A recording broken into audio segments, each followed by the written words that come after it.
janvier 2013, est venu à plusieurs reprises à Cernay.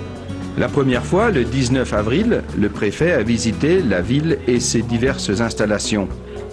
Chez Dupont de Nemours, le directeur, M. Tom Bollert, a présenté l'activité de l'entreprise et en particulier le secteur où les travailleurs handicapés de Saint-André sont salariés.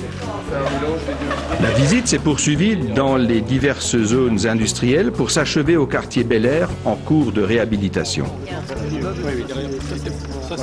Monsieur le préfet a été une seconde fois l'invité de la ville de Cernay le 13 novembre.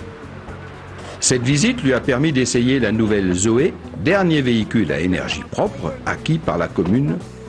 Puis, en mairie, entouré de Michel Sordi et Jean-Paul Heider, président de Domial, il a signé un avenant à la charte générale de l'Agence nationale de rénovation urbaine concernant l'opération de requalification du quartier Bel Air. Cernay est l'une des villes précurseurs en matière de vidéoprotection. Le nouveau préfet a découvert le côté coulisses de ses installations au poste de police municipal. À ce jour, 40 caméras sont désormais opérationnelles. Une troisième tranche permettra d'étendre le réseau aux abords des zones industrielles, commerciales et artisanales. Une convention de partenariat entre l'État et la ville a été signée le 25 juillet dernier.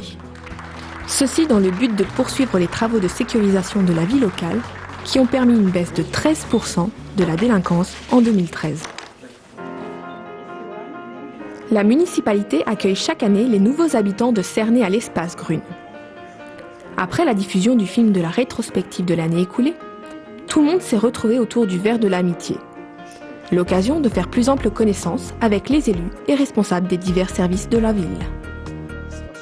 Une cérémonie a réuni 18 jeunes atteignant l'âge de 18 ans ainsi que leurs parents. Vous venez d'avoir 18 ans, alors permettez-moi de vous souhaiter la bienvenue dans l'âge de la majorité. Ce fut l'occasion pour Michel Sordi de leur remettre leur carte d'électeur et le livret du citoyen.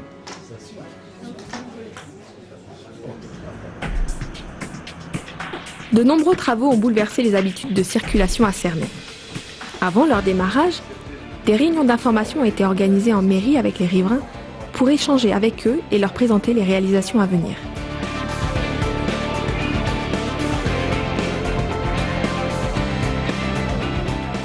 La rentrée des classes des 1108 élèves des écoles de Cernay s'est déroulée dans la bonne humeur.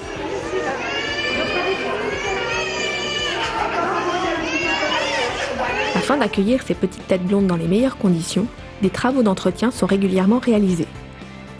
Ils sont effectués pendant les congés scolaires par les services techniques de la ville. L'école maternelle Les Géraniums connaîtra cette année d'importants travaux. Une extension permettra de regrouper les 5 classes dans un même bâtiment et d'améliorer de ce fait les conditions d'accueil et de sécurité des enfants. L'objectif étant de fermer la classe qui est de l'autre côté de la rue. Élèves et parents ont été invités à visiter le chantier à la rentrée 2013.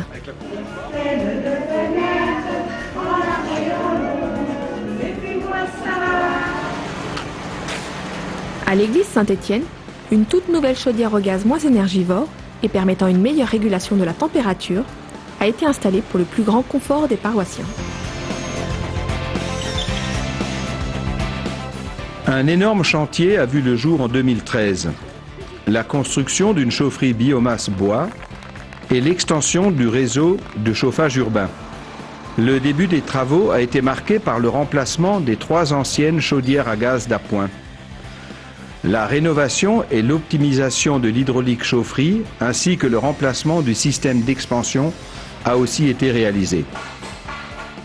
Une toute nouvelle chaufferie biomasse bois en construction à côté de la caserne des pompiers devra à terme fournir tous les bâtiments publics.